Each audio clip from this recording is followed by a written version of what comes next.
Hello students and welcome to EPG Pathshala. I am Dr. Shefali Nagpal, Associate Professor at Human Resource Development Center, Bhagat Phool Singh Mahila Vishwavidyalaya, Sonipat. Let us study the another module under the paper Development of the Management Thoughts, Principles and Types under the paper Human Resource Management. Today we will study the modern theory of management. After the completion of this module, you will be able to understand the management fundamentals, to study the evolution of the direct rate concept and to know the different methods of management. Let us begin with the introduction to it. Modern management theory refers to emphasizing the use of precise mathematical techniques in the system with analyzing and understanding the interrelationship of management and workers in all aspects. An employee does not work for money only. Non-financial rewards such as affection and respect for co-workers are also important factors. The emphasis was on the employee-centered, democratic and participatory style of supervisory leadership, as this is more useful than the task-centered leadership. This approach was however criticized for its emphasis on the importance of symbolic rewards and not on material rewards. The belief of this method that an organization can turn into a big happy family where it is always possible to find solutions which satisfy everybody and has been questioned. The modern theory is the integration of valuable concept of the classical models with the social and behavioral sciences. This theory posed that the organization is the system that changes with the change in its environment, both internal and external. There are several features of modern theory that make it distinct from other set of organizational principles, which are: first, the modern theory considers the organization as an open system. This means organization consistently interact with its environment to sustain and grow in the market. Since the organizations adopt the open system, several elements such as input, transformation, process, output, feedback and environment exists. Thus, this theory differs from the classical theory where the organization is considered as closed system. Second, since the organization is treated as an open system in which the survival and the growth is determined by the changes in the environment, the organization is said to be adaptive, which adjusts itself to the changing environment. Third, the modern theory considers the organization as a system which is dynamic. Fourth, the modern approach is probabilistic and not deterministic. A deterministic model is the one whose results were predetermined, and whereas the results of the probabilistic models are uncertain and depend on the chance of occurrence. Fifth, this theory encompasses multi-level and multi-dimensional aspect of the organization. This means it covers both micro and macro environment of an organization. The macro environment is the external to any organization, while micro environment is internal to an organization. Sixth, the modern theory is multivariable, which means it considers multiple variables simultaneously. This shows that the cause and effect are not simple phenomena. Instead, the events can be caused as a result of several variables which could either be interrelated or interdependent. Let us see the historical background. Alexander the Great employed staff to organize and coordinate activities during the military campaign. The Roman Empire developed a well-defined organizational structure that greatly aided communication and control. Management practices and concepts were discussed by the Socrates in 400 BC. Plato described job specialization in 350 BC, and Al-Farabi listed several leadership traits in the 900 AD. In addition to this, management thoughts have come from the Roman Catholic Church, military organization, and cameralists of the 16th to 18th centuries. These contributions center to the field of principles of specialization, selection and training of subordinates, and efficient use of staff in the performance of major activities. During 3000 BC to 150 AD, many civilizations contribute to the development of human society. To today we know. Management is no doubt a part of society. It's universal in society. Let's see in brief what great civilization from the past contributed to the management. Sumerian civilizations introduced the written rules and regulations for governance, which are Egyptians used management practices to construct pyramids. Babylonians used to an extensive set of laws and policies for governance. Different governing systems for cities and states were used by the Greeks. Chinese civilization made organization structure for communication and control. Romans are one to use large organization structure for government agencies and the arts. Venetians used the organization design and planning concept to control the seas. Although the management functions was practiced thousands of years, but management was never considered as an important field of study for several centuries. Earlier management services were centered around political activities, leading to the expansion of the empire and its maintenance. The Roman Empire was, for example, primarily a governmental organization and had unlimited powers of taxation, but it was not interested in maximizing sales or minimizing cost. Government management was then practically absent because in the early days there was hardly a long business organization until the 18th century when the family business first emerged. Let us understand the concept of it. Today, as an area of knowledge, management has a unique position that its influence is felt in all activities of our life. In this study, we will see the management practice in ancient time and its journey to the modern management theories. Both theory and history of management are useful for practicing manager. Theories help us by organizing information and providing a systematic framework for action. A theory also works as a blueprint or roadmap for guiding the managers towards achieving goals. The history of management theories can help a manager to be aware of the many insights, ideas and scientific underpinning that have gone into the making of the modern management and the growing of writings on management at the present day.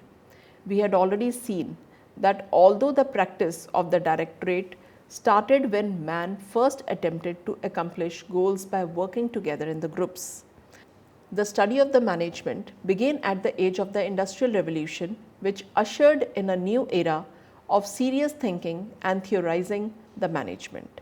The present status of the modern management theory is not a sudden attainment.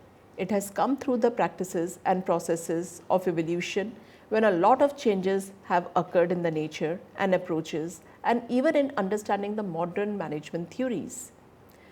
The modern management theories include quantitative, system and contingency approaches to the management. The modern period 1960 to present.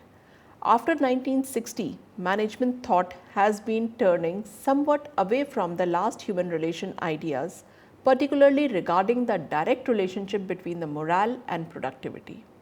Current management thinking wishes equal emphasis on the man and machine. The modern business ideologists have recognized the social responsibility of the business activities and thinking on the similar lines. During the period, the principle of management reached a stage of redefinement and perfection. The information of the large enterprises resulted in the separation of the ownership and control.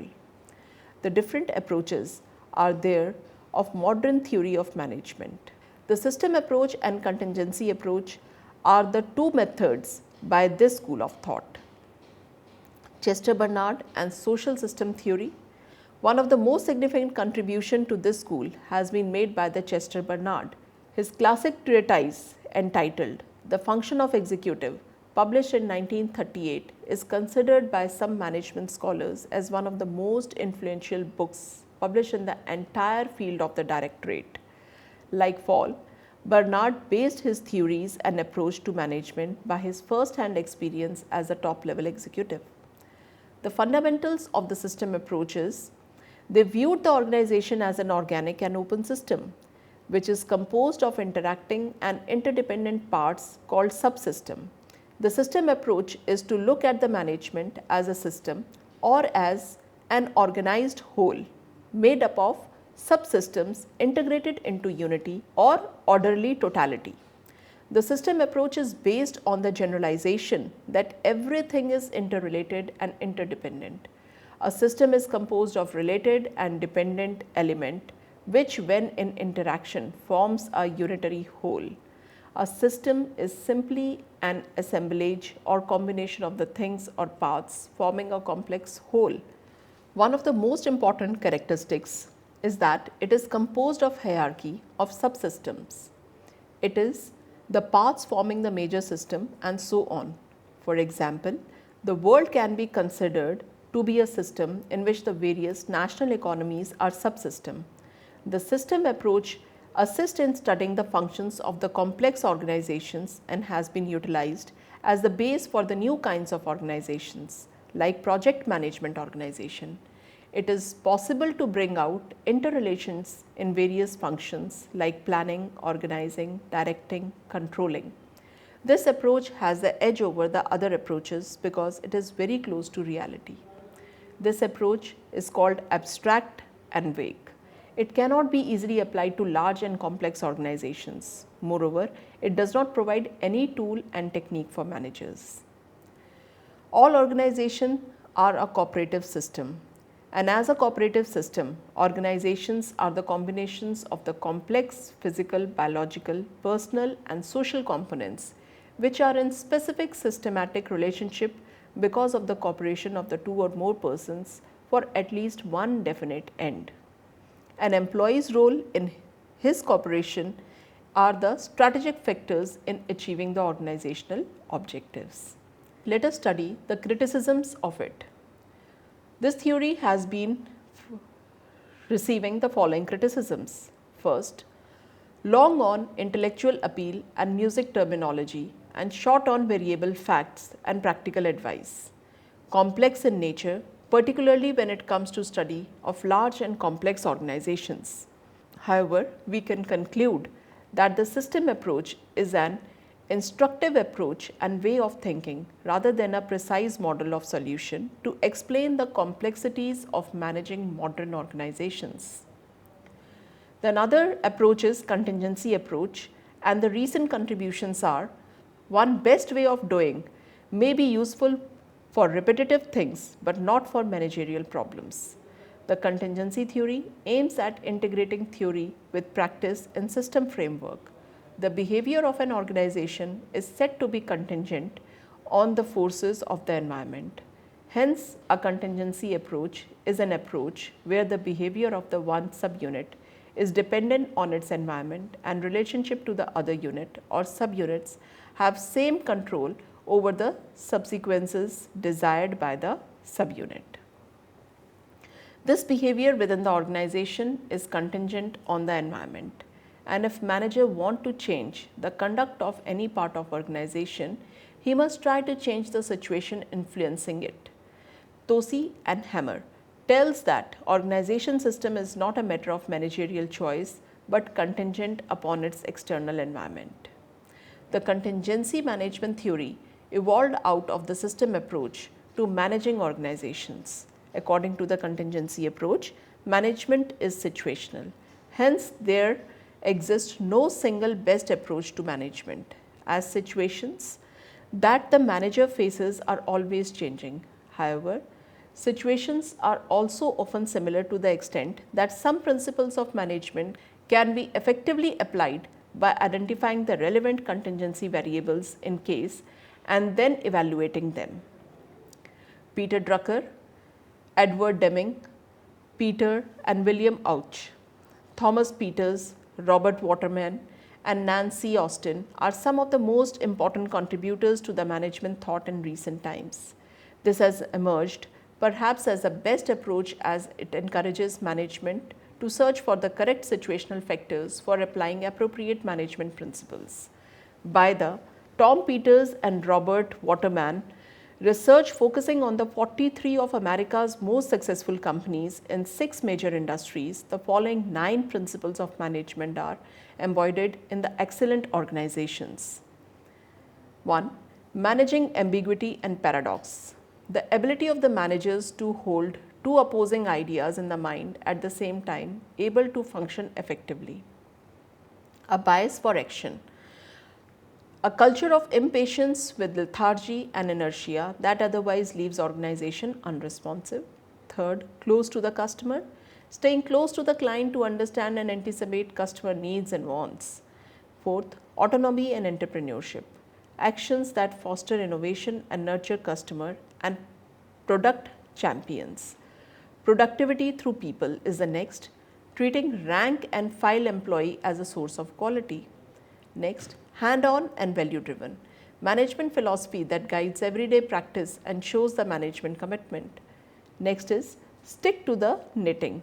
Stay with what you do well and the business you know best. Simple form and lean staff. The best companies have very minimal, lean headquarters staff. Simultaneous, loose, tight properties. Autonomy in the shop floor activities and centralized values. Now let us see the next quality school of management. The quality school of management, also known as total quality management, is a relatively recent and comprehensive model for leading and operating an organization. The prime focus is on continually improving performance by focusing on the customers while addressing the needs of all stakeholders. In other words, this concept focuses on managing the entire organization to deliver high quality to the customers. The quality schools of management consider the following in its theory. 1. Quality of the company's output. It focuses on providing goods and services that satisfy the customer requirement, which is presumed to be the key to the organizational survival and growth. Second, organizational structure. Every organization is made up of the complex system of the customers and suppliers, and every individual will need to function as both a supplier and a customer. Then, group dynamics. Organization should foster an environment of working in groups. Management should recognize and nurture harmony and efficiency in these groups, which are the catalyst for planning and problem solving. Continuous improvement. Constantly review the company's policy and processes. This will lead to specialization and ultimately better outcomes. Transparency and trust. Connect with the employees at all levels and create a culture of trust and stability. You can see all these points, how they are interrelated in this picture. Now let us study what is Kaizen approach. Kaizen means that everyone is involved in making improvements. It is pronounced as Kaizen. Is based on the Japanese management concept for incremental change and improvement.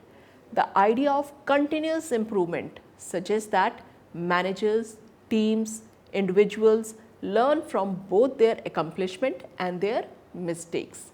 It is a long-term approach to work that systematically seeks to achieve the small incremental changes in the processes to improve efficiency and quality. While the majority of the changes may be small, the greatest impact may be improvement or changes that are led by the senior management as transformational projects or by cross-functional teams as Kaizen events. Now let us study re-engineering approach. Re-engineering approach, sometimes also called as business process re-engineering (BPR), involves a complete rethinking and transformation of the key business processes, leading to strong horizontal coordination and greater flexibility in responding to the changes in the environment. The re-engineering approach focuses on sensing the need to change, anticipating the changes and reacting effectively when it happens. Re-engineering process. The following are the steps which are involved in this process. 1. Develop the business vision and process objectives. 2nd. Identify business processes. 3rd. Scope and measure existing processes. 4th. Design and build new method prototypes. Next, implement and manage changes. Now let us study the behavioral approach.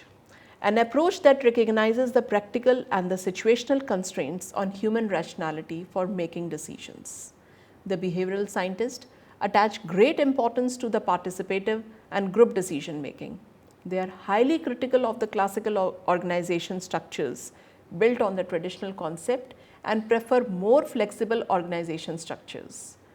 Two major theorists, Abraham Maslow and Douglas, came forward with the ideas that managers found helpful. Abraham Maslow, he developed the theory of motivation that was based on 3 assumptions. First, human beings have needs that are never completely satisfied. Second, human action is aimed at fulfilling the needs that are satisfied at a given point of time. Third, needs to fit into the hierarchy ranging from the primary and lower level of needs at the bottom to the higher level of needs at the top. Douglas McGregor, he developed the concept of theory X versus theory Y, dealing with the possible assumptions that managers make out workers. The theory X, managers tend to assume that the workers are lazy, need to be coerced, have little ambitions and are focused mainly on the security needs. The theory Y, managers assume that the workers do not inherently dislike work and are capable of self-control and can be creative and innovative and have higher level needs. This approach helped managers to develop a broader perspective on the nature of the work and the new alternatives for interacting with them. Let us study the quantitative approach now. An approach that focuses on the use of quantitative tools for managerial decision making. The quantitative management viewpoint focuses on the use of mathematics, statistics and information aids to support managerial decision making and organizational effectiveness. 3 main branches have evolved: operation research, operation management and management information system. Operation research is an approach aimed at increasing the decision effectiveness through the use of sophisticated mathematical models and possibilities as they can accomplish great calculation. Some operation research tools are linear programming, querying, waiting for line, routing and distribution models. Next is operation management approach. Service management is a field that is responsible for managing the production and the delivery functions of the organization product and services. Operation management is applied to the manufacturing industries and uses tools such as inventory analysis, statistical quality control, networking, etc. Third is management information system. It refers to the designing and implementing computer-based information system for use by the management. Such system turn raw data into the information and that it is required and useful to the various level of management. The another approach is contingency approach, a viewpoint which believes that appropriate managerial action depends on the peculiar nature of every situation. This approach is a viewpoint which argues that there is no best way to handle problems. Managerial action depends on the particular situation. Hence, rather than seeking the universal principles that apply to every situation, this theory attempts to identify contingency principles that prescribe actions to take depending upon the situation. Now let us see the system approach to management. The system theory is an approach based on the notion that organization can be visualized as systems. A system is a set of interrelated parts that operate as a whole in pursuit of common goals. Every system has 4 major components. 1. Inputs are the various resources required to produce goods and services. Second, transformation processes are the organization managerial and technological abilities that are applied to convert inputs into outputs. Third, output are the products, services and other outcomes produced by an organization. Fourth, feedback is the information about the results and organization status relative to the environment. There are resources. One is human, another material, third equipment, fourth financial, and fifth is informational.